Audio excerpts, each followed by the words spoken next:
Čau partio, zdravím vás všechny, zdravím domů. Nacházím se právě u lyžařského střediska Vajter 2000, jestli se tak říká. Je to zhruba 2 hodiny cesty autem z Barcelony. Momentálně tady odpočívám a chystám se jít dolů. Středisko je někde tamhle pode mnou. Za mnou ho můžete vidět.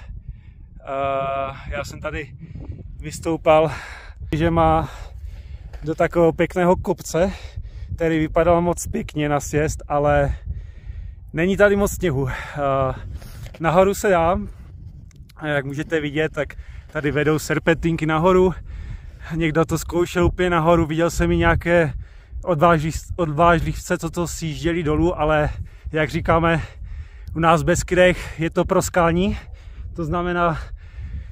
To znamená, je tu hodně kamenů takže lyže si nebudou ničit. Potkal jsem více ruských alpinistů a ti mi říkali, že se to moc nedá.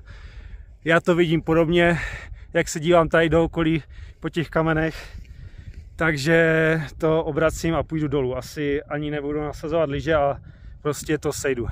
Dneska mám nějakých 800 převýšení. Dvakrát jsem si vystoupal nahoru po sjezdovce, bylo to super. Teďka počasí vychází parádně, sluníčko. Tady pode mnou je taková pěkná chata.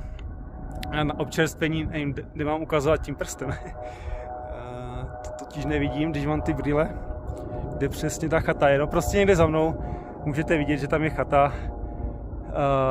To je vlastně vrcholová stanice toho střediska. Je to docela pěkné středisko. V pěkných horách.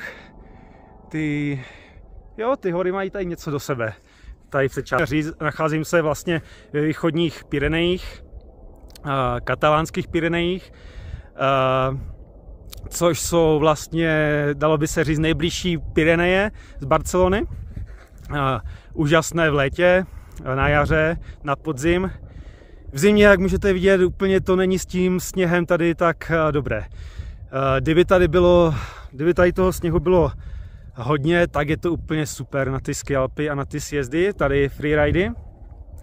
Vidím tady pěkné liney a místa, ale bohužel v posledních letech, jako asi všude, tady ubývá sněhu, tím pádem se moc ten freeride tady už dělat nedá. Ale aspoň je tady to středisko, takže na takový fitness skialp je to fajn. Mají tady, myslím, 2 nebo 3 různé výstupové trasy pro skialpinisty. Dneska je neděle, čekal jsem, že bude narváno, ale když se podíváte, tak tam těch lidí moc není, takže paráda. Včera nasněžilo trochu, takže tady to tady vypadá pěkněji. A to jsem měl štěstí, že zrovna včera sněžilo, takže ty hory jsou takové podcukrované.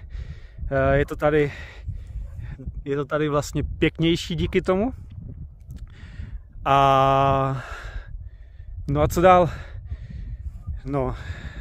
A teďka můj plán je vlastně jít dolů, sjet dolů, užít si sjezd a pak zpátky domů. Takže teďka je něco okolo 1 hodiny. Než si jdu dolů, než se zbalím a tak dále, tak to bude 2 hodiny a ve 4 hodiny bych mohl být doma v Barceloně u moře. Tak jo, dneska jsem se trochu rozkecal, zkouším takový další formát, takže pokud se vám taková forma reportu líbí, tak dejte vědět. Budu zkoušet na mých horských výpravách o tom trošku povykládat víc. A tak no, těším se na další. Možná příští víkend si vyjedeme s kamarády někam, ne na lyže, ale někam na klasickou turistiku, někde kousek od Barcelony, a za 2 týdny mě čeká závod na 20 25 km, myslím, no 21 km. Taky v horách kousek od Barcelony. Takže každý víkend v horách, což je super. Tak jo, mějte se, partio, čau čau.